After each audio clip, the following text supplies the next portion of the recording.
Okay, welcome everybody to our Sustainability Leadership Imperative launch event. We're focusing on sustainability leadership in and by the postal, parcel and logistics sector. We have a great panel who we'll be introducing here to soon. My name is Derek Osborn, and with Bernhard here, we are aiming to highlight what is already happening and inspire everyone to do more. I strongly believe in the power of collaborating, sharing ideas, experience, and expertise as a way of accelerating what we can achieve across the whole sector. Collectively, I think working together, we can have a huge impact on what is such an important topic. You may have seen the trailer that Bernhard put out about the postal sector having the potential to lead the world. I don't think that's an understatement. I said this is a launch event, but it builds directly on previous workshops, which I organized with Liena Norberg, and I'm just going to show you, I'm just going to show you slides that I presented at the beginning of the last event, which we held in 2018 in Bern. And these were the slides. So we had an event initiative called Driving Sustainability Through Leadership. And you can see we were supported by IPC, Post Europe, UPU, and other posts who host. And we had a number of discussions. One of my series of thought leadership books was on building a sustainable future and featuring some of these topics. But you can see the subject is still the big topic. And the bottom line for us is that there is no planet B. So the collective choices that we're making, our stewardship of the planet, the use of scarce resources, everything to do with climate change, not just environmental issues, but good work, being socially responsible. They're all complex and tough issues and challenges that belong to us all and affect everyone, both now and in the future. So there are many good initiatives. We'll be hearing more of them today, but none of this can be solved or owned by any one organization, sector, country. In other words, it's good for everybody to be doing good things, but we need to work together and collaborate across boundaries, sharing ideas. And that is really one of the drivers for this initiative. And of course, the postal sector, expanding the parcel and logistics sector, touches every aspect of daily life.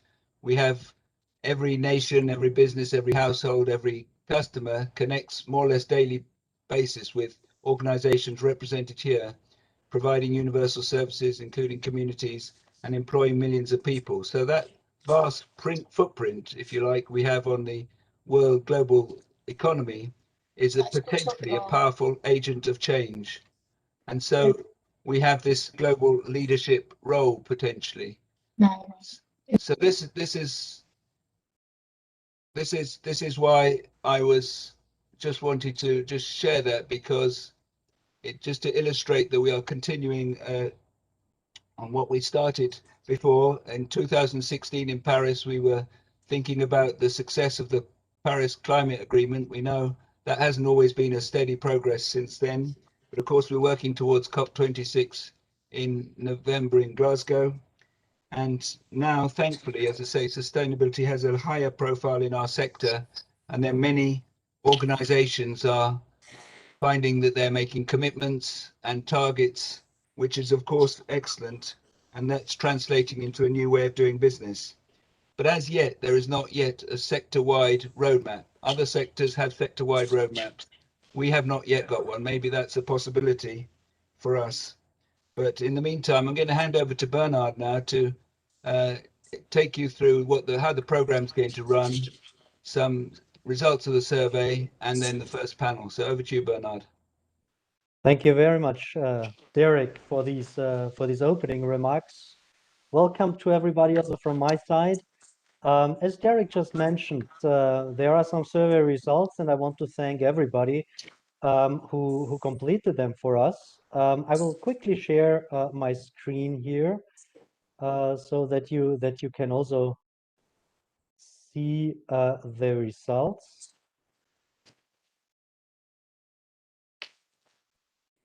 Okay, So the first question that we asked was, we have the following 6 issues on our sustainability radar.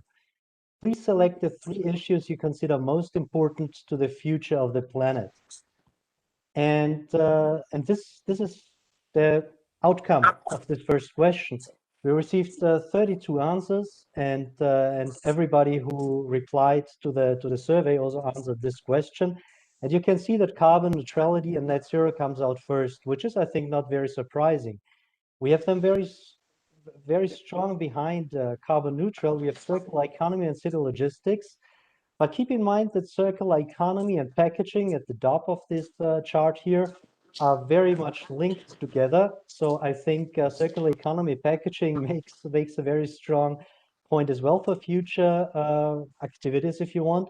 And then we have city logistics, and city logistics again is very much linked also to some elements of optimizing existing infrastructure, in particular when we think about route optimization or urban systems. So that was the first question. The second question was, is the sector doing enough on sustainability? And I think the surprise is not really when you look at this chart here. It's not a big one. No, most of the participants think we could do more on sustainability. And I think part of it can be done by really collaborating more, as Derek just mentioned. The next question then was, is your sustainability agenda a coordinated activity within your organization? For example, with a sustainability manager or an architect, a cross-divisional unit, coordinating the strategy within the organization. And here, the response was a very strong yes. So in most organizations, as we can see, sustainability has really moved up the agenda. It's a coordinated activity within most of the organizations today. And our last question, at what level in your organization is sustainability led by? And here again, a bit surprising as well, but it kind of shows what has been going on in the past few years, that it has been moved up, that it is increasing its priority within the organization. So in most cases, the initiative, the sustainability programs are led by CEO or directors. We have then heads of as well. And we have also received some other replies. So general managers, auditors, vice presidents, managers, head of department, experts, admin, or none. But the strongest part of all the responses was CEO and director level. So I think this is kind of a good starting point for our discussion here. Priority is shifting within the organizations, and we'll talk about that also in this webinar at various points. And we'll hear from various participants from various organizations, and we see how the priority has shifted when it comes to sustainability. First, as some kind of side issue within the organizations, moving up to a top priority as it is today. I would briefly now explain to you how it goes for today. We have 2 sessions. The first session will deal with strategic leadership role for the postal and logistics sector. And our second panel will discuss the opportunities for cross-sector approach to facilitate the deployment of sustainable business model solutions and technologies. And I'm really very happy that we have excellent speakers and contributions from various great organizations over the entire 2 sessions here. I think that's it for me for the introduction. I would now directly jump into the first panel. And for this first panel on the strategic leadership role for the postal and logistics sector, we thought to start with somebody from outside the industry, but who has a very strong background in sustainability. So we were inviting Bettina von Stamm from Katerva and the Innovation Leadership Forum. Bettina, great to have you with us. Welcome. Thank you. Before we go into a deeper discussion here, could you explain to us what Katerva is? Of course. CATAVA is an NGO that is setting out to identify, evaluate, and accelerate disruptive sustainable innovation. It has been set up by a chap named Terry Waghorn. And when I met him first in 2013, so I should say CATAVA has been set up about 10 years ago, what really impressed me was the systemic approach that he was taking to tackling the sustainability challenge. And I also always remember when I asked him what motivated him to set up the initiative, the way I remember it is that he said he's a very passionate diver and he was noticing the alarming rate at which coral reefs were deteriorating, and he felt he wanted to do something about it. That was one side. And the other side was that he was observing that so many of the solutions are already out there, but they tend to be very small and they tend to be hidden away. So one of the other roles, or which is actually part of the identify, is to find these amazing innovations that can lead us on the path of sustainability, evaluate them, shine a spotlight, as we call it, and then see that whether we can contribute to accelerating them. And in order to do that, he set up this awards program, which has a number of different awards categories that, if you look closely, cover all areas of the Sustainable Development Goals. And he's also put together the most amazing network, a global network that helps to identify, helps to evaluate, and helps to accelerate disruptive sustainable innovation. And one little fly in the ointment is that CATAVA has been relying mostly on volunteers. And while that is really lovely and very nice, and all the volunteers are absolutely amazing, it is really difficult to run an organization of that scope and ambition with very, very limited funds. This is also why CATAVA at the moment is in a change phase, and as Terry said, it's likely to re-emerge from this phase, not as an NGO, but more as a profit-oriented organization. And so the intent still will be to identify, evaluate, and then really a stronger focus on invest, i.e. working with the investment community much more closely to really see that, that these amazing innovations can be scaled. Thank you very much, Bettina, for introducing Katerva to us. I'm affiliated somehow with Katerva as I'm one of the judges there, and I must say it's really amazing when you look at this astonishing amount of great innovations that come out of it. Many of them not heard of in the broad public, I must say, which is a pity, because some of them really, when you look at them, you say these are game-changing things. And so it's really a great thing that this organization puts them on the table, shows them to the world, and makes them public somehow, opens them to a wider audience. Now let's turn back to the postal and logistics sector. Well, the postal express logistics industry, as you know, Bettina, has a huge global footprint in economic terms, societal terms, in financial terms, but unfortunately also in terms of waste and CO2 emissions. How do you think could the sector leverage its power and its strength to play a leading role in the reduction of CO2 emissions and waste? What is your view on that?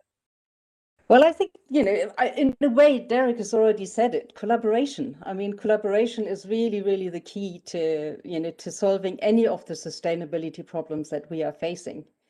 And I also see that while it is very easy to talk about collaboration, it is much more difficult to actually do it. Because, whether egos get in the way, whether it is the corporate ego or whether it is individual egos, whether it is finding it difficult to work with people who are different from us, because as a rule, we tend to prefer to surround us with people who think like us and who are like us, and who not encouraging when we say something, rather than frown and say, but why are you doing it like that? And no, we do it quite differently. And so I think collaboration is key to the whole thing. And I believe that in this kind of collaboration that we need to succeed, what we need is a mindset shift. And this mindset shift is from believing that there is one right answer. Because if we have that belief, then we very easily and very quickly get into conflict with each other. Because if we are collaborating, each collaboration partner will have their own approach, will have their different approach. And so whose approach is right? And why is it right? And so by accepting that there is no one right way, but maybe a way that is most appropriate, or most appropriate also only a given context and a given point in time, I think if we can that very subtle shift, then collaboration should become a little easier. And perhaps also why I think that this mindset shift is quite a tricky one is that I strongly believe that certainly at my age and the age of probably most of the speakers on this panel is our education system has deeply embedded in our thinking that there is one right way. And if we don't find this one right way, then we are wrong, then we are a failure, then we don't get our brownie points, we don't get a good result. And I just think it's so deeply embedded in our thinking that we are not even aware of it. And so this is why I think, if collaboration is the key, I absolutely agree. And I think for this kind of collaboration to be possible and to be successful, we need to shift our mindset a little bit. Other things in terms of, what can this particular sector do? As you say, the sector has got a huge footprint. It is expected to grow, and I think we've seen with the pandemic that the usage of postal services, of delivery service, has increased quite dramatically. And I myself have recently moved from the UK to Germany and have ordered quite happily and plentiful from the internet in order to fit up the flat that I'm in now. And I have to say, some days I had 5, 6 delivery service knocking at my door, different ones. And I was just thinking, oh my goodness, all this driving each of these lorries is doing. And, if people are like me, they use the service a lot, then how many journeys are being created by my purchases? And I've also noticed that very few, yet some, online shops allow you to choose the delivery service that you want to use. And so I think that is a very interesting practice, because once I'm aware of that, I can make sure that all the purchases I make, I'm asked to be delivered through the same delivery service, and thereby hopefully reducing the number of trips that are being made to the house where I live. So I think, these kinds of very easy to make and subtle changes might be able to have a big impact when they are happening at the systems level. And like with the amazing innovations that Katerva unearths that are around but no one knows about, perhaps also we need to find better ways. If some golden nugget is found, some easy to adopt practice is identified, that we find better ways to disseminate it to a larger audience very quickly. So you mentioned just the innovations that Katerva unearthed. Can you also, I think people would be interested just to get a glimpse of some ideas what you're doing. Do you have a few examples for us where you say, okay, you have seen recently a few of those innovations and they really impressed you? Yeah, I mean, we've had about sort of 1,000, 1,500 innovations coming into the system every year. So there's quite a lot, from the very small to the very big, to the really exciting little impact, to the not so exciting but potentially big impact ones. What comes to mind? Given that we have so much food waste, one that came to mind is, it's called Appeal Science, and which is a fruit-based product that helps preserve fruit and vegetables for up to twice the normal time. And so it's a fully natural product, very easy to use, very easy to apply, but it has quite a huge impact in terms of reducing, or the potential of reducing food waste. Actually, interestingly, I've checked it up back in 2011. We had BioNTech as one of our finalists. And at that time, they were not very successful, but of course, more recently, they have been amazingly successful with what they are doing. Also related to, actually, before we knew about the pandemic, we had one of our participants, it's called NitroPep. And as we know, sort of hospitals are great transmitters of diseases, and particularly also with the with the superbugs and so on and so forth. And there is this young lady researcher in, I think Liverpool University, who's developed a material that is an antimicrobial, antibacterial product that is sprayed, for example, on door handles and stops any transmission even of the most resistant hospital bugs. And then, of course, in terms of, CO2, we got quite a few related to that one. Maybe some of the ones that are of interest. Well, one is, and then it's called Carbon Cure, which is a concrete that permanently binds CO2. And not only that, but it also, the CO2 helps to strengthen the concrete. So it's got both a positive environmental effect as well as a product-based advantage. Then we had back in 2012, it already was, there was, I've written it down because otherwise I would forget it. It's Mitsubishi Air Lubrication System for shipping. And this invention aims to cut CO2 emissions from ships and increase fuel efficiency. And the way it does that is the system sends air to the bottom of the hull, which creates a layer of bubbles, which in turn removes or reduces the drugs and allows the ships to move more efficiently. So that, something which you really need to think around the corner to come up with these things. And I think that's another thing about disruptive innovation. We cannot continue off our accustomed path. And that's another reason why collaboration across communities is so important, because if we are surrounding us with experts from the same field, they all know what isn't possible. So they would probably never come up with these crazy solutions that we actually need if we want to shift the needle.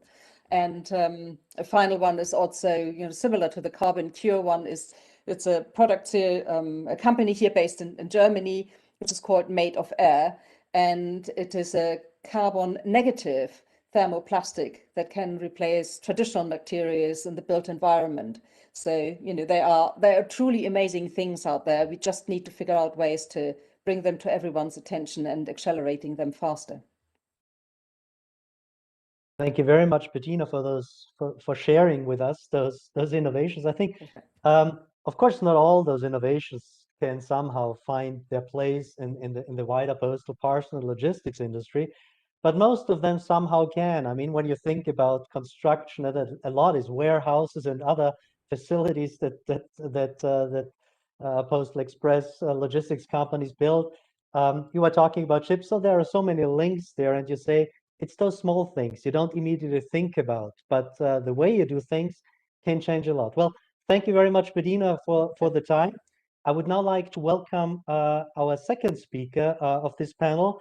Welcome, Pascal Clivaz, the Deputy Director General of the UPU. Great that you're with us, Pascal. We can't hear you. Yes, no, it's Now we okay. can hear you. I had a small issue with my mic. First of all, I would like to thank you and of course Derek for being associated to this exchange. It will be always a pleasure for us to talk about this kind of a very important topic. As a Universal Postal Union, we are we have a lot of commitment. First of all, because we are a sectorial player. Second, of course, because our nature, we are a member of the UN family, and as per nature, we need to make sure that we go along with what the planet requests. So I had myself the opportunity to be in a lot of different moments engaging into this kind of debates. We were part, of course, of the COP21, where we were with the United System all together trying to make sure that this happened. And of course, we were trying to do our best. We have, of course, as a postal sector, we have a big effort to do. We are today with more than 1 million vehicles, 600-something thousand post offices in the world, with more than 5 million employees globally. Of course, we have a significant environment impact. And so as a major employer, but also in order to as for us and our members. And I would like also to take this opportunity to recognize my colleagues, especially Elena, but the colleagues from IPC and Post Europe, and we are trying all together to be as efficient as possible, and to try to make sure that at the end of the day we can play our role. We have just one planet. We were just recalled by Direct. There is no planet B. There is plan B in all of our debate, but not planet B. So we took this very seriously at the UPU back in the years already. In 2008, I was at that time the director of strategy and finance, and we had first, and it was very simple to address the question of our building. And starting with just these kind of things, we were trying to make things happen in a most appropriate way. And at that time, we worked all together, especially with the UNEP, which is the environment program of the UN, and find out how we can make things happen. And we succeed because we wanted to make sure that we start as an example. And so this building was carbon neutral in 2010 already.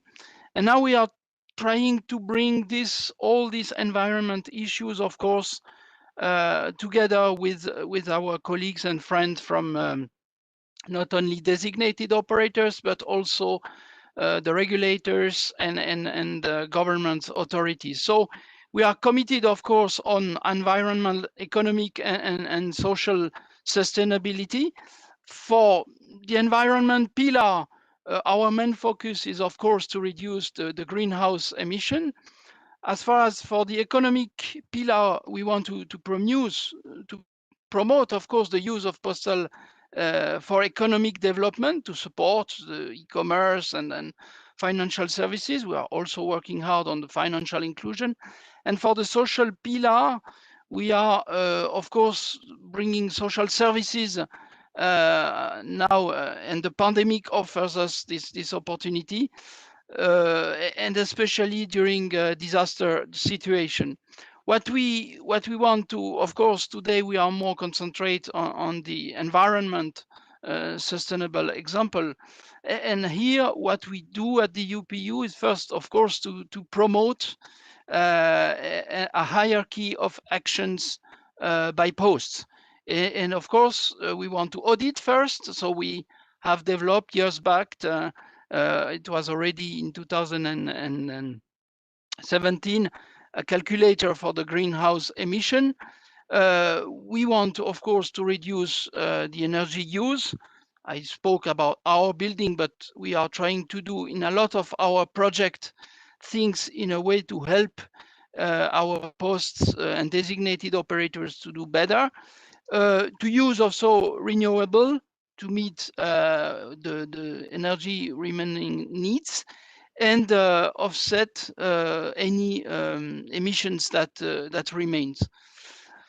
For doing that, we are offering, of course, our technical support with tools. We are, as you and it was shown at the beginning that we together in 2018 work on webinar and such kind of tools. Of course, we are working together with IPC, such for the carbon accounts or electric vehicles. And we have issued also, and last week we talked about this on our executive council, a guide to social services. And of course, e-commerce now is our big topic, and on the top of it, we want to make sure that we have a sustainable readiness for this e-commerce. So we are helping the designated operators to be ready to provide a good e-commerce solution. Of course, here we need to take into account that we are talking mainly to developing country or least developed countries. So we need to also make sure that they are coming to the same level as we can have in Europe or in countries that are more leading. And here, again, we want to lead by example. And of course, here we need to increase this awareness. And topic like today we discuss in a webinar, we are doing the same. We are also trying to do our job. Again, we are also a part of the UN report, Greening the Blue.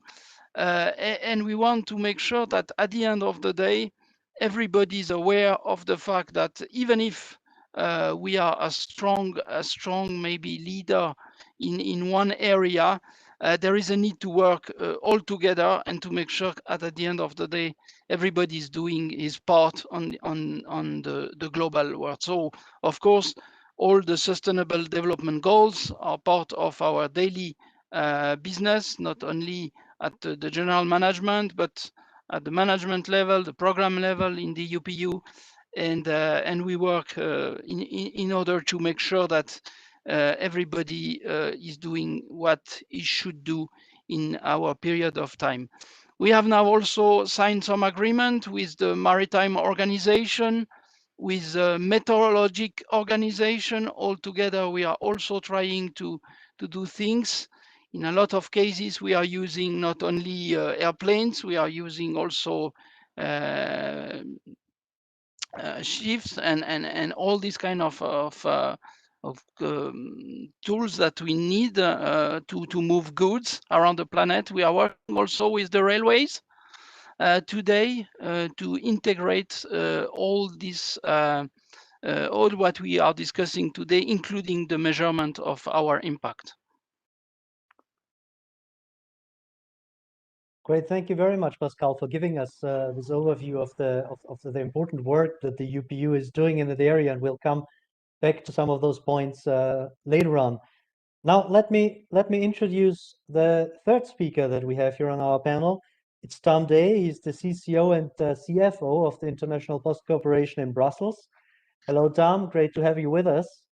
Stamm, IPC is an organization of 25, leading postal operators, the big ones if you want, from Asia Pacific to Europe and America. You have been measuring carbon emissions for quite a while, for several years. You're doing that already, and the results are quite impressive.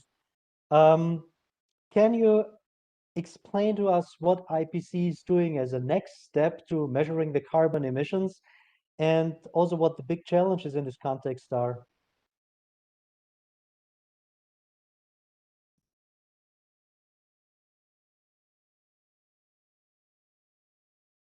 We can't hear you, Tom.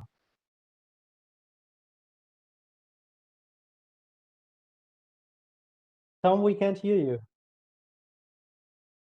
Is your mic on? Wait, maybe I can turn it on for you.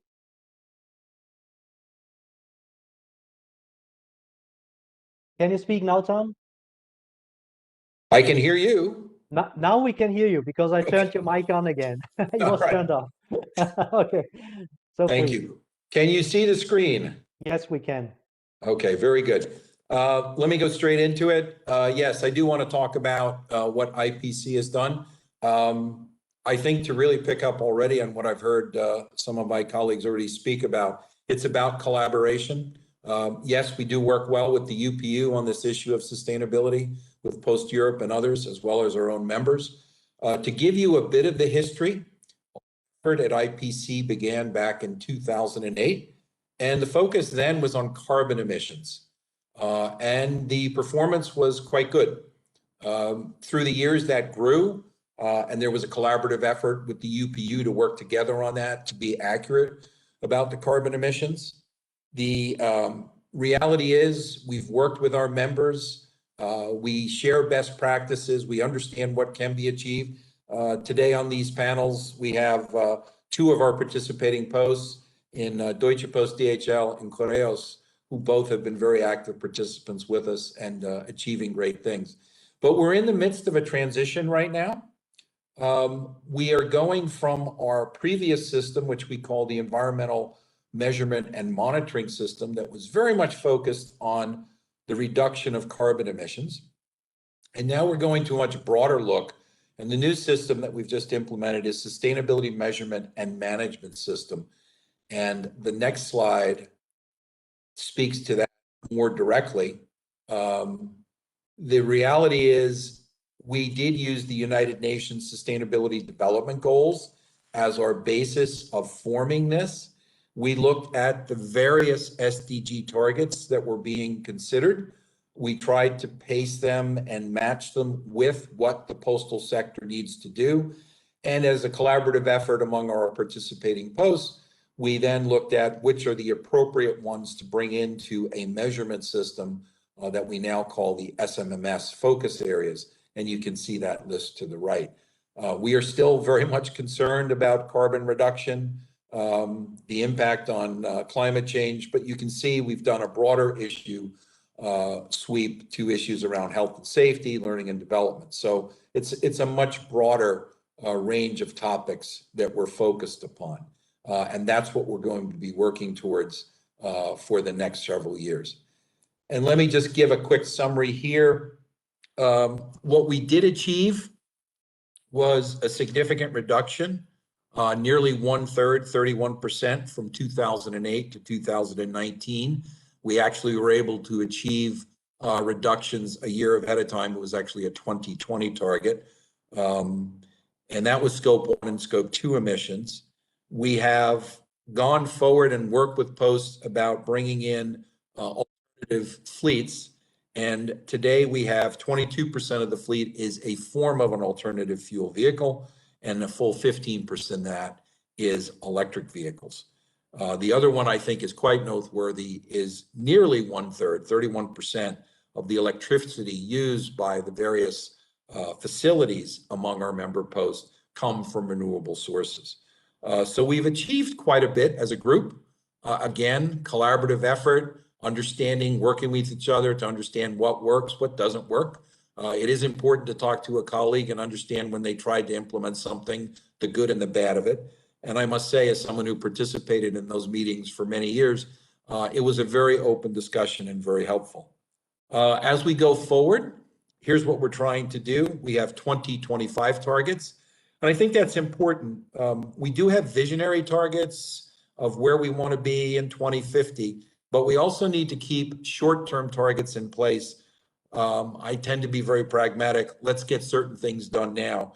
And so we do have 2025 targets for scope 1, 2, and 3 for carbon emissions, a 20% reduction over the course of the next 4 years. And we're also in the process of being sure that we have scientifically valid targets for 2030, again, for scope 1, 2, and 3.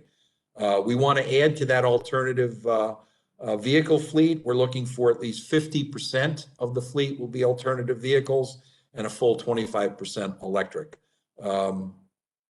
We also have renewable energy, I think a very aggressive but very worthwhile target of getting to 75% renewable energy from where we're coming from, which is nearly 1/3. We want to get to 3/4. Obviously substantial, but a very important one. And let me just close with where we see the challenges. This is the challenge, I think. It certainly impacts our members and our organization and the world, is the change that's occurring due to the shift in e-commerce. And we're seeing the decline of traditional letter mail. When I say letter mail, more the traditional envelope, bills, advertisements, whatever. There's been, unfortunately, a steady decline, and if anything, the pandemic has sped that up. However, the growth in e-commerce has seen a significant growth in packets and packages. Using my own reference, having worked at the US Postal Service for so many years, it often gets referred to as total volume. And I think of the peak when I was at US Postal Service in 2007, the peak of the volume was 215 billion items were processed in 2007. And I looked up last year out of the financial report for US Postal. In 2020, they processed 130 billion. So a significant decline. However, that can be somewhat misleading. You would say, oh, they went from 215 billion to 130 billion. There ought to be this significant decline in carbon emissions because the network is shrinking. The reality is the network doesn't shrink, particularly the delivery network. Whether you have 1 item or 10 items, you still have to get out there and deliver to all these addresses. But the other issue is the work content of what posts are handling. We're going away from traditional letter volume, envelopes, and going to packets and packages. There is growth there. And the work content for those two, and in turn, the carbon emissions that go with it, can be significantly higher. So that's one of the real challenges. As this shift is occurring in our industry, the postal industry, and for that matter, the logistics transport industry, we're seeing more and more items of size being shipped. That will be an impact. And we've got to be more efficient in how we route things, optimal routing, but also making sure the vehicles, the transport devices we use are as carbon neutral as possible. So that's the challenge I see for the industry we're in. Thank you. Thank you very much, Tom, for that. I would now like to invite the fourth speaker of the first panel here to take the floor and welcome Michael Lohmeier. Michael Lohmeier is the Vice President, Clean Mobility Solutions and Services Corporate Development at Deutsche Post DHL. And I see, Michael, you already shared your screen here, which works perfectly. Can you tell us a little bit more about what Deutsche Post DHL is doing? I mean, we have heard from your CEO this announcement, this incredible announcement of investing 7 billion euros over the next 10 years in measures to reduce CO2 emissions. So this really shows that that this agenda, the sustainability agenda, has become really a top priority within your organization. Please, Michael. That's true. Yes. So you can hear me? Yes, we can hear you. Okay, excellent. Yeah, thanks, Bernhard, for the kind invitation, but also for the kind introduction. So I would like to give you a brief overview about the on that things that we communicated end of March this year, and which is then the new sustainability strategy of the entire group. So as said, it's all about ESG. And so we clearly follow the ESG way forward, which is then environmental, social, and governance as three main pillars of the sustainability strategy. And I would focus today on E, which is under the umbrella, as we call it, clean operations for climate protection. So this is the green part of the circle that you see. The other one, as we call it, social, is related under the topic great company to work for all. And last but not least, the governance topic is summarized under highly trusted company. So I would, for the time being, focus on the clean operations part. Yeah, as you already said, or as you already have heard, it's two things that we did. First of all, we did a very long calculation, as you can imagine, how a target could look like as a follow-up on the 2025 target that we've already set in 2017 and 2016. So we now face the new horizon, which is 2030 for our company. And as Tom already said, we commit to the science-based target initiative. So this was really the umbrella that we said, this is the clear target for us as a company that we want to say, okay, it needs to be science-based what we do. So there are some changes to the targets that we have before. And last but not least, as you also can see here, besides the entire, and this is really group-wide, this is globally, and this is 220 countries and territories worldwide, which fall under that clean operations umbrella. Secondly, to the target, it's also worth to mention that we also calculated how much investment do we need to do to reach the science-based target, and it has been communicated also to the financial market that we expect an investment of 7 billion euros until 2030. So as you can imagine, there's quite a very precise calculation behind, be it the CO2 emission reduction, but also on the other side, be it the investment, be it CapEx or operational expenditure that we plan to invest into our operations. So on the very right side, you see the five, let's say, main pillars I would like to go through quite quickly. As you can imagine, and you've probably also followed our communication, it doesn't work with a target we need to have a target for the aviation fuel or the aviation sector, as well as we at the moment have more than 2/3 of all emissions coming from the aviation sector.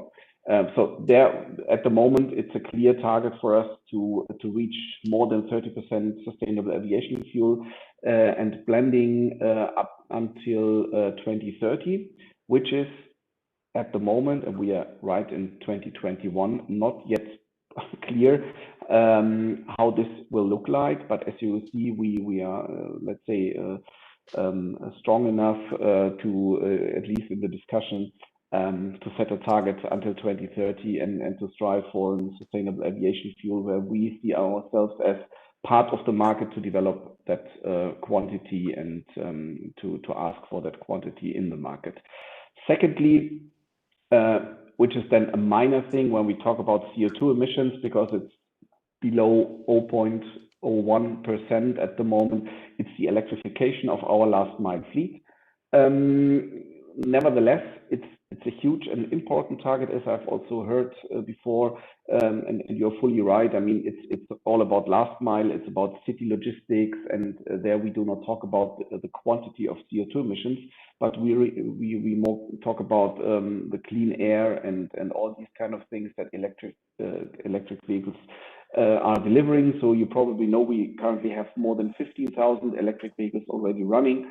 When we say we want to electrify more than 60%, we expect a fleet of more than 140,000 vehicles in 2030. So this means that we plan to have more than 80,000 electric vehicles in the last mile area driving for our company. Why is it not more than 60%? You need to take into consideration that there is also Express as one huge division in. And Express sometimes still has daily ranges of far more than 300 kilometers a day. And there we expect until 2030, this will last, and this will not be the electric vehicle solution for that kind of traffic. But if we talk about postal services, and if we talk about, let's say, domestic parcel services, we will electrify our fleet by more than 70%. Number three, it's the carbon neutral design of buildings. So we agreed that we say any new building that we have, be it owned or be it a subcontracted building, be it a building which is then constructed by an investor, we clearly give guidance also globally that this building needs to be carbon neutral. And also there, if we talk about the definition of that, what exactly is a carbon neutral building, we still honestly work on that because it's not comparable worldwide. A carbon neutral building in country A is possibly not comparable to country B, but nevertheless, we are in a very good shape, in a very good process to have this as a let's say as an investment process and BCA process finalized within the next weeks. Last but not least, or not last, but the maritime fuel for FCL and LCL shipments, container load shipments, is also focusing on sustainable fuels. So any comparable to the aviation sector, we also already implemented in very small steps, but we did it. Maritime fuel on a sustainable basis. Which then will also be rolled out in quantities until 2030 to reduce also our footprint. And last but not least, it's the truck traffic, as you can see also, that we very much stick on two things. First of all, it's that we focus until 2030 on some low emission technologies as well. So it's a fair discussion when we talk about trucks. We do not expect a battery electric truck driving 1,000 kilometers a day. So there need to be other solutions in the market, and there are other solutions in the market which are probably not zero emission at the moment, but will be, let's say, in 7, 8, 9, or 10 years. But at the moment, so if we then strive for bio LNG, for example, liquefied natural gas solutions, which are in the market where we are very successful in the United Kingdom, for example, and getting more and more access to these kind of fuels also in mainland Europe, we see a big potential that this helps us, let's say, as an intermediate step between diesel and then the clean future fuel, which might then be fuel cell or hydrogen as a fuel in 2030 onwards. So there we see clearly bridging technologies at the moment where we invest into it and, let's say, prepare the company, but also the drivers and our subcontractors to shift from diesel to other solutions in the truck traffic. So these are the 5 main points when we talk about clean operations. As you can see, it's a lot of things to do, a lot of things which are not yet 100% clear, to be honest. But it's fair to say that the Science-Based Target Initiative is the basis for that, what we've set and what we are going to reach in 2030.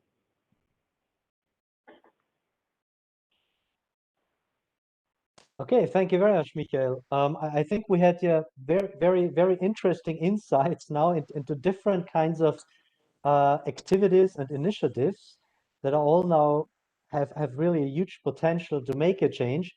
We'll come back on some of those points, hopefully a little bit later, when we have some time still for the discussion. Derek, you have listened in to those different inputs that we have received. Do you have some comments on that? And beside that, afterwards, I imagine we'll also introduce the second panel. Thank you, Bernhard. Yes, and thank you for those speakers so far. And I think we've had tremendous insights. I mean, particularly initially from Bettina from CATAVA. I think that reminder that there could be many other ideas from outside the sector that we can listen to, tune into, can get involved with. And that's part of what this platform is aiming to do, because again, there's nobody has the monopoly of good ideas, and some left field ideas are really quite interesting when they come from elsewhere, and we can borrow good experiences and insights from outside the sector. And another point you mentioned was there's no one way to do things, and there's no one golden bullet for all of this. Everything counts, and it's sort of cumulative rather than just everybody has to do one thing. And the final thing, I liked your challenge to the sector, if you like, broad sector, which is let the end consumers make environmental decisions when they're ordering online. How can we enable that to happen? Because that would, you're right, many people have the experience of many vehicles coming down the street and are uncomfortable about that, but feel powerless about, so let's empower our end consumers for the last mile.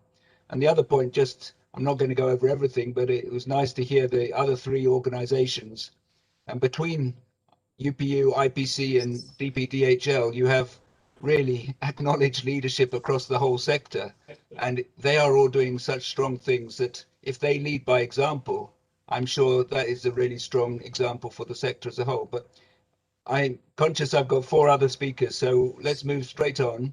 And one of the great things about this format is that we've got people from all over the world. We've got 2 postal operators, we've got 2 from the wider logistics sector, and we've got them coming from different parts of the world. So first of all, I'd like to come to Jean-Claude Sonnet. Jean-Claude is the Executive VP Marketing and Communications and CSR at DPD Group. And I don't know, Jean-Claude, DPD has a strong sustainability agenda. People are probably familiar with the green deliveries in 225 cities and other impressive targets. Can you just explain a little bit more about what DPD is doing? Thank you, Jean-Claude. Yes, with pleasure, Derek. Maybe first thing is that our playing field is Europe, and as you can see on the screen, we are directly operating in 23 countries in Europe. And as you all know, we are the international parcel delivery network of the French Groupe La Poste.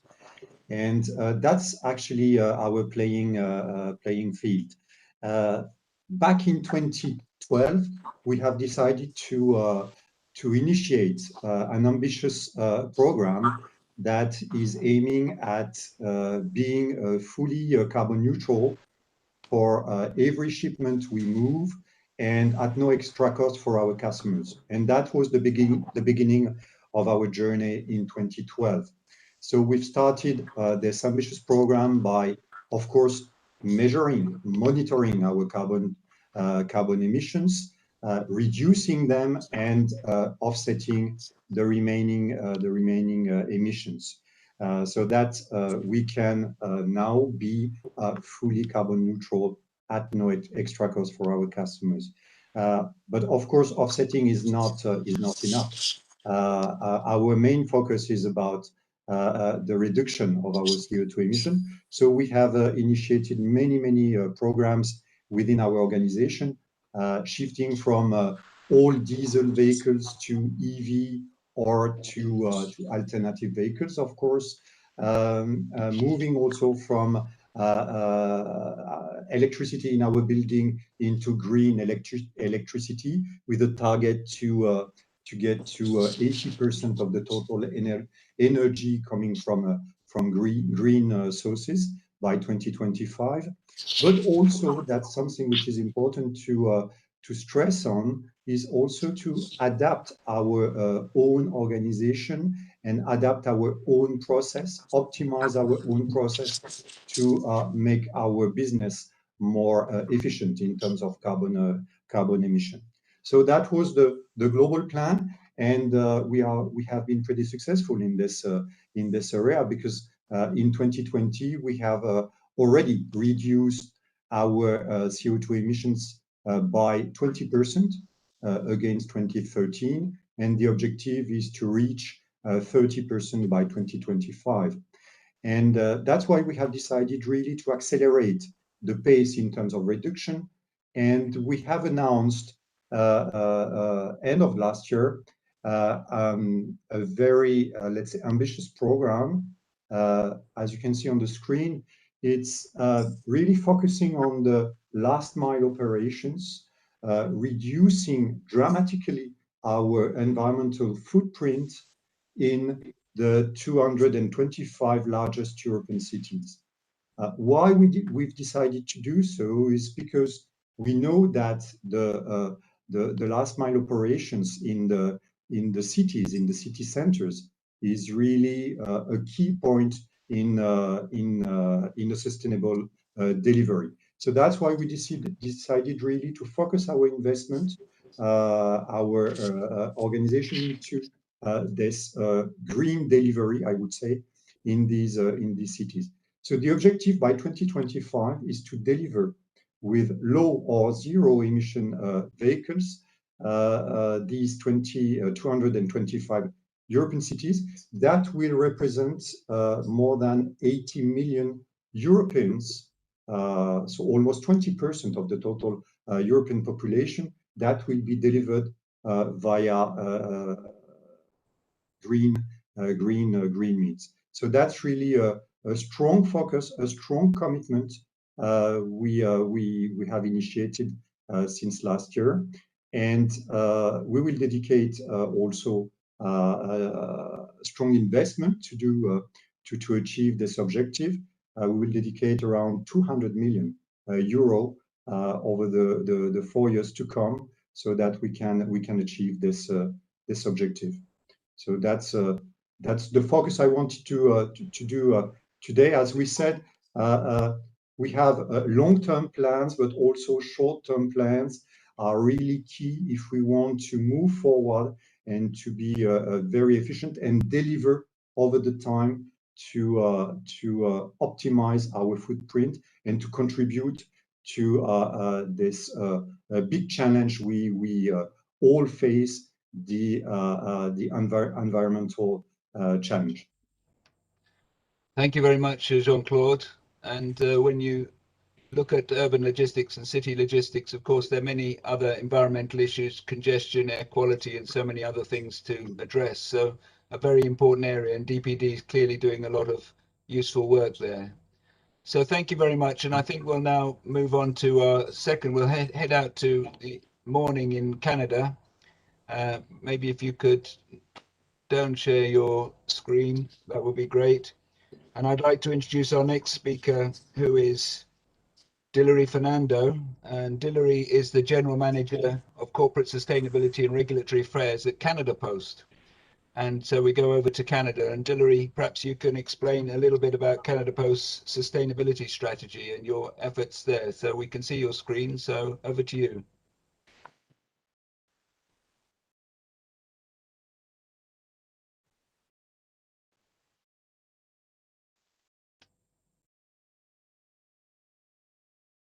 We're not hearing you yet, Dillery. Are you just getting the screen set There we up. go. Small technical challenges. Can everyone hear me now? We can hear you now, yes, Hilary. Yeah, thank you. Perfect. Okay. Well, listen, thank you so much for having me. It's morning in Canada, so apologies for being a little bit slow on the draw there. I've really enjoyed hearing all of my colleagues speak about all the wonderful things they are doing in their organizations, and happy to share a little bit about Canada Post and what it is that we are doing. So first of all, here at Canada Post, just a little bit about us first. We are Canada's largest postal operator. We are Canada's only postal operator. We're a Crown corporation owned and operated by the Government of Canada. By Canadian standards, we are a fairly large company. We have a footprint that spans our very large country, coast to coast to coast. We're in large cities as well as in every small community in Canada. We have about 68,000 employees. We have 21 large processing centers, 477 letter carrier depots, about 6,100 post offices of all sizes and shapes across our country. And we have about 14,500 vehicles. So that is the scale and scope of what we are trying to tackle in terms of turning a new green leaf at Canada Post. And over the coming weeks and months, you'll see more from us in terms of what we are doing in a more formal way with regards to our environmental footprint, because that is absolutely something that is a priority for us. And one of my other colleagues spoke about working in the ESG context, and absolutely we too are very focused in the ESG context, looking at environment, social, and good governance. And certainly this presentation is focused on environment, which is one of the big pillars for us.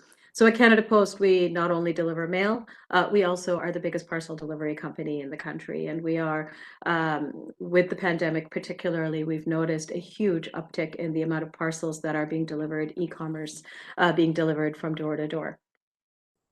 And our footprint as a result of the scope of our operations is quite large. And as you can see from this, our carbon inventory, which has been validated, really shows that about 12% of our carbon emissions come from our direct operations, whereas a whopping 88% really comes from our supply chains. Being as large a country as we are, covering as many kilometers as we have to cover, we have a huge reliance, of course, on third-party transportation providers, largely on road, but also air. And you know, a lot of our carbon emissions are generated from that source.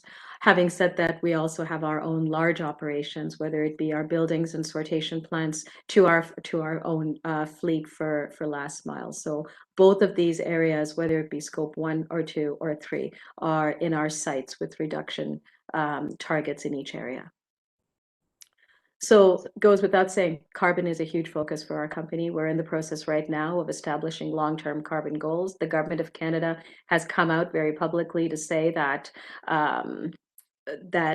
net zero by 2050 is an objective for our country, and it's clearly an objective for us as well. And we're in the process right now of establishing short-term climate targets in order to make our contribution toward the net zero by 2050. Waste is another huge area for us, of course. Carbon, as important as it is, isn't the only environmental factor that we look at. When we look at e-commerce, when we look at the plastics, when we look at the fact that we run an industrial operation where we generate our own waste, but then we also acquire waste from a lot of our customers as we process and deliver both mail and parcels. This is a large area of our operations, looking to really ramp up our efforts with the circular economy, looking to ramp up our efforts with recycling, looking to ramp up our efforts with innovative types of packaging so that we could divert as much as we can away from landfill and into other forms. So this really speaks to how we go about doing this. And I think earlier in the first panel, there was a lot of discussion about collaboration, and collaboration is absolutely at the heart of what we need to do. Collaboration when it comes to looking at best practices of other postal and other operators, and when it comes to working in an all of industry and all of sector way to really address some of these problems is clearly where we're focused as a postal operator as well. So what are we doing in terms of here and now? Certainly our fleet. Our fleet is a huge focus for us. And at this point, we are focused very much on reducing the emissions associated with our fleet. I'm very proud to say that we recently introduced the 1,000th, that's correct, the 1,000th last mile delivery vehicle into our fleet. And then we're also looking at alternative types of propulsion as part of that. Electrification, absolutely, into the longer run is also part of our plan. Reducing waste, eliminating plastics is a huge opportunity for us, particularly on the plastics front. And then we are looking also at various different types of operational innovations. And to the colleague who spoke earlier about innovation, this is absolutely an area that we're looking at as well, and looking at where we could use more durable solutions to really try and clean up the amounts of plastics that we use in our operations, as well as the plastics that are used through our supply chain that we are acquiring and having to dispose of. And frankly, we see this as huge business opportunities. A few times now, a few of the colleagues have talked about how can we put some of the decisions in the hands of our business customers? How can we put some of the good decisions in the hands of the Canadians who are actually at the other end of the computer ordering on e-commerce? How can we actually look at innovative market-facing solutions to try and push down both carbon and waste in the ecosystem? And certainly we're looking at those and looking forward to working with all of you to look at some of the collaborations around this area. One of the important things we've also done at Canada Post is really align ourselves with thought leadership. And the thought leadership doesn't necessarily come solely from our own company. It's really about tapping into all the avenues that are out there, working with industry groups, working with our supply chain, working with non-government organizations, and certainly working internationally with other postal partners to try and see what are some of these solutions that we can all tap into. And very excited about talking about those sorts of things. I can't tell you what we cannot actually make a dent in this at Canada Post without looking at our employee base. We have 68,000 employees across our country who work in various aspects of our organization. And these are the folks who we absolutely need to get excited about making a difference when it comes to the environment. And they absolutely want to make a difference, whether it's the people driving the trucks or working in our sortation plants. These are the people who at the end of the day will make a fundamental difference in how we operate.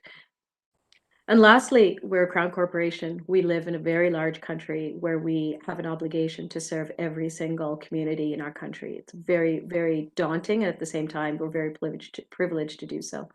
So, you know, our solutions really have to be far-reaching, and our solutions have to be not a one-size-fits-all, because the nature of our country is such.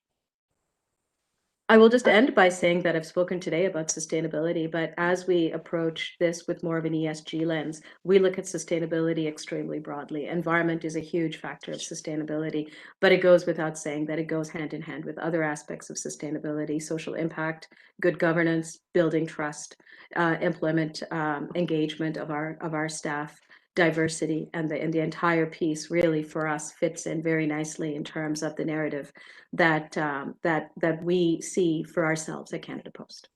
So with that, thank you very much. Thank you very much, Dilary. That's fantastic, and you gave us a wonderfully comprehensive explanation of what you're doing across Canada, which is a vast range of activity. And I liked your turning over a green leaf. That's a great expression. And just draw out one other little point about, you were saying about 80%, 88%, I think, of your transport is your supply chain, really. So it's not directly your responsibility, and yet we do have a responsibility over the supply chain, and everybody here has got the same thing. So scope 3 transport, decarbonizing the whole supply chain is also an important opportunity, shall we say, and challenge. But thank you for that, Dilary. We're going to go right to the other end of the world now, straight away. And we can't talk about logistics without having somebody from Asia, and in particular China.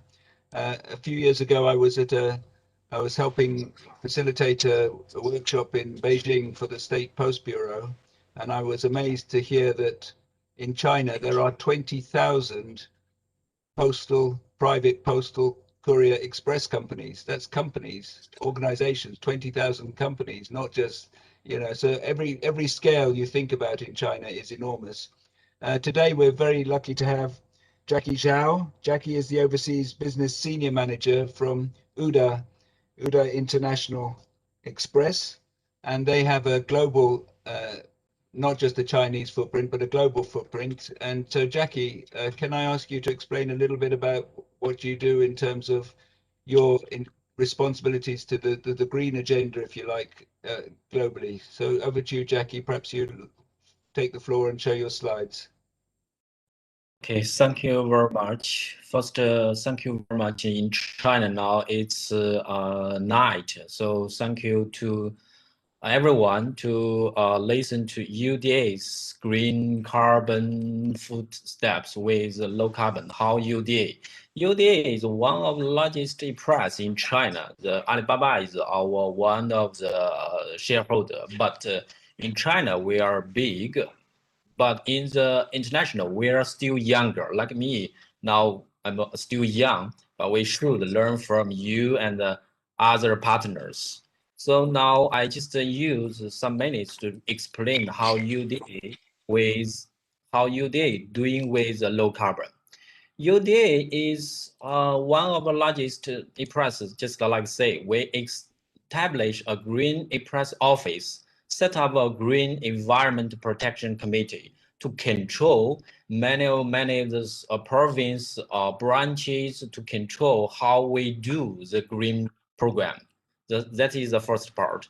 The second, UDA use green hardware. For example, we use for the office, we promote use energy saving, like the solar panel office, and then we use the e-vehicle for shipping.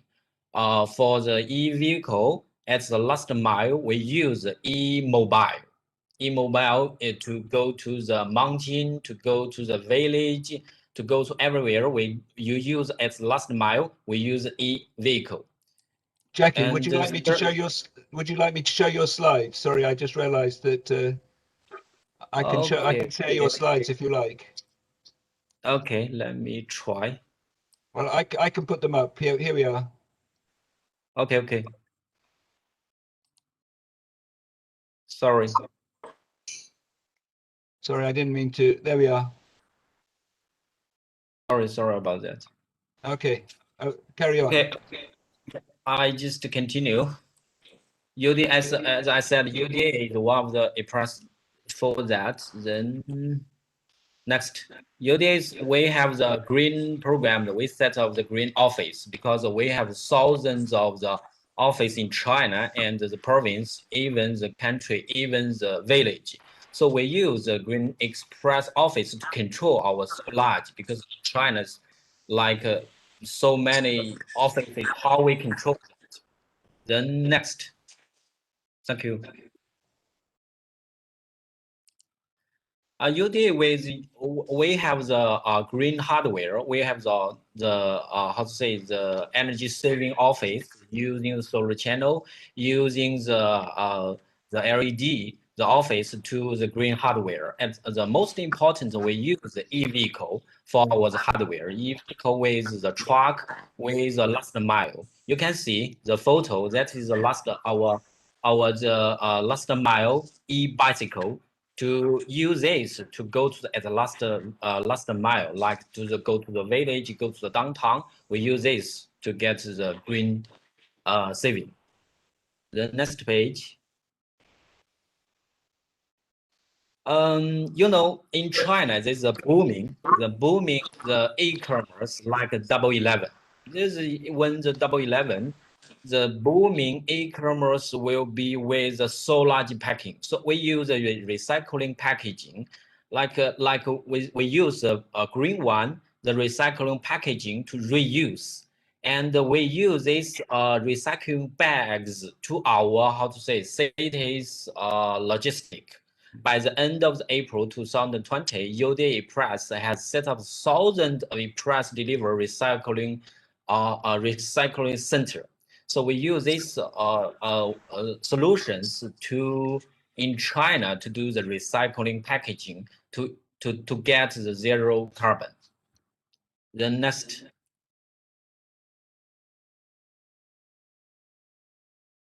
Next page, I will explain that we use the QRE surface to anti the virus to save the paper, because in China so many papers when doing the packing. So we continue to promote use the QR code e-service sheet instead of the city transfer or the downtown transfer, we use one e-service to do the whole total solution. So that will be save a lot of the paper. So in one word, we use so many solutions to do in China, side e-press. But in the world, we want to learn from our partner like everyone. So welcome to everyone to give us the advice in the future. Thank you so much for that. Thank you very much, Jackie. And Jackie, thank you very much. Now I'm just trying to stop sharing and come back to everybody. And I do apologize. Thank you, Jackie. That was very interesting and also very important for us to understand some of the scale of issues in China, which we know from Alibaba and all the others is enormous. And I'm sorry we're going around quite quickly, but we're trying to get a dip into different parts of the world. And our last speaker, I'm pleased to say, is Elena Fernandez Rodriguez, and she's the Deputy Director of International at the Correos in Spain. And Elena, I know you've long had responsibility for community, for CSR and for other things. So please perhaps explain what your people and planet-centric Correos is about. Thank you. We can't hear you just this moment, but I know we connected the sound before. Can you hear us, Elena? Yeah. Can you hear me now? Yes, perfect. Okay. Gracias. Okay, good. So good morning or good evening to everyone. Thank you very much for inviting us to share with you our perspective regarding sustainability. I will try to be very, very brief. I think my presentation and my approach is more similar as what Bettina shared at the beginning. So it's less operational and more, let's see, leadership and inspirational, I guess. And I will try to explain to you what is our approach to sustainability. And we thought that we were, as a public company, we were pioneers regarding sustainability and social impact. But we are rethinking and reviewing our model. We rather speak about a model, sustainability model, than a strategy, because my impression after being in Correos for 20 years already is that the strategy is short time, and I think we need a long-term view. So I will just share with you. This is the presentation, the slide that our CEO shared at the COP25 in Madrid last year. Oh no, in 2019. There, he explained that Correos is a public state company of 300 years old, and that in this 300 years, in line with what Frank Appel said at IPC meeting, is that we have survived three industrial revolutions. And we are not aware, we are not scared about the fourth industrial revolutions. We were scared about the climate revolution because we think that the risk is here and it's very close. So we show this to be transparent, that we really believe that we have a very positive economical and social impact, but we also have an environmental impact, and we have to work on it.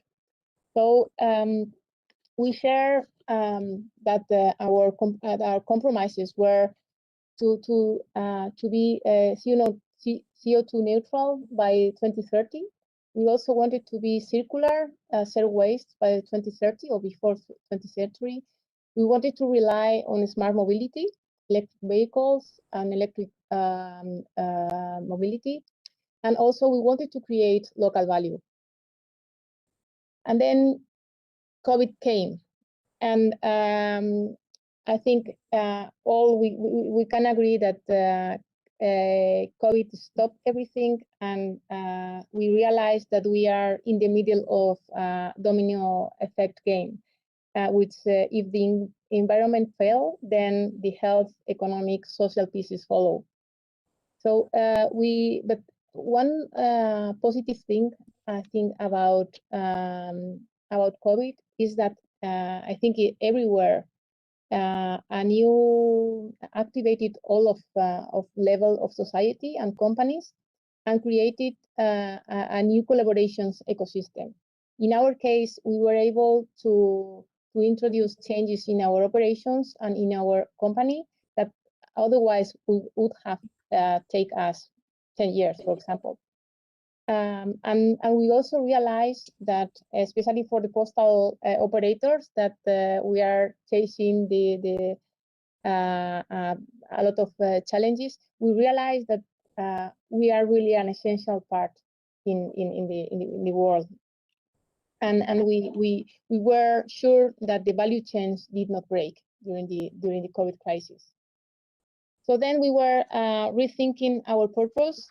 Why do we exist, and what would happen if we don't exist? So what our purpose is link people and territories, both in business opportunities and progress, in a very wide way, in a sustainable way. So with this in mind, we reached we realized that we wanted to have social and environmental impact at the heart of our business, but we wanted to be profitable, and we want to be business oriented. And this is our view. This is how we are positioning ourselves, and this is how we are working when thinking about new products and services. We try to set and to decide whether is in the upper side of the chart. So we are focusing on the 3 dimensions of the business, economic, social, and environmental. And we want to be sure that every decision we make either imply revenue increases from an economic point of view, but also having into account the social impact and the environmental impact. We have to reach a balance of it. Also, we want to allow to be sure that we want to reinforce our purpose, and we are taking into account all the different services and products that we have, and identify which of them have really, in addition to economic impact, have really social and environmental impact, and also taking decisions that lead us to efficiency gains and cost savings. And in this case, I think that circular economy will play a very key role. And then, of course, there is a lot of pressure for us, and I think we have all to take into account all the risks, and especially the climate impact in our operation. So after all these reflections, we achieved this our sustainability model. We want to lead a bicycle. In the first wheel, we have our commitments for 2030. They are aligned with the Sustainable Development Goals, and then in the other wheel we have our track, the access. We have the business model, the impact business model. We have to provide e-solutions. We have to provide proximity services for everyone and sustainable products. But also we have to increase the commitment with the community, with different alliances. And we think that cooperations and alliances are key here. And then regarding sustainable management, we have 3 axes again: mobility, circular, and emissions. And when thinking about what Bettina was saying, and also Derek, about the alliances and cooperation between our sector, I think in postal sector, we are always saying in regulatory environments and the UPU that we are used to cooperate. or that we cooperate in some fields and we compete in others. And it's true, I think, that in environmental, in this new focus and this new way of look at the future and taking care of the planet, I have realized that we are not really collaborating so much in a strategic point of view. I think, as Tom said, the MMS and SMMS in IPC is key. I think, at least for Correos, it has helped us a lot to improve our results, to really be very ambitious on the environment. But we are sharing best practices. We are sharing business. We are sharing key performance indicators. But we need really to share maybe a wider approach. I have shared here some of the broad projects that we are developing with the European Commission, Sposlowfit, Senator, Food Aras, and EcoGate. And I was thinking when Bettina was saying that, wow, it's true. We are saying that we are cooperating, that we are building alliances a lot, but then in all these 4 projects, the only operator is us. So we are trying to change the sector and to have a good impact. But I think that we all have to rethink about how we are working if we really want the change we all want. This is what I wanted to share with you. I'm eager to share some ideas with all of you. Thank you very much.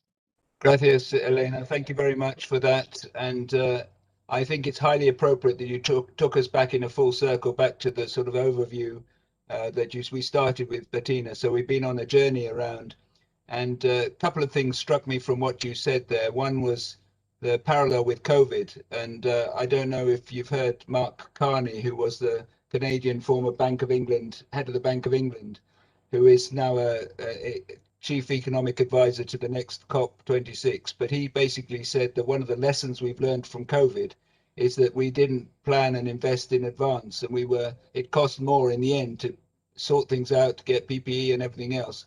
We should learn that lesson for the climate change and invest now to avoid the costs that are going to inevitably come up in the future if we don't invest now.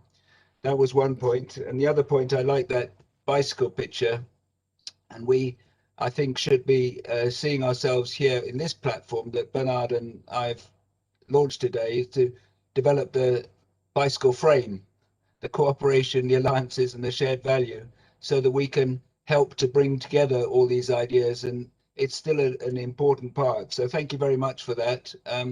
At this point, if you can de-share the... Yeah, I'm trying to stop sharing, but I don't know how to do it. Sorry. Well, we've just been saying we all need to share, so this is good.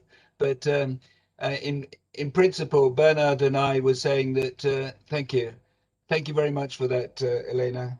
We were hoping to lead into discussion, but you can see time has run away from us. So I think we have a few rhetorical questions that we can leave, and then we'll just have to sum up. But the rhetorical questions were really about how can we increase our sharing across the sector and from other sectors. And we will have to leave the answers to that to next time, and discussion to next time. So I think we've done an ideal starting point here. But Bernhard, just a couple of points to sum up before we finally finish off. Yeah, you summed up already quite nicely, Derek.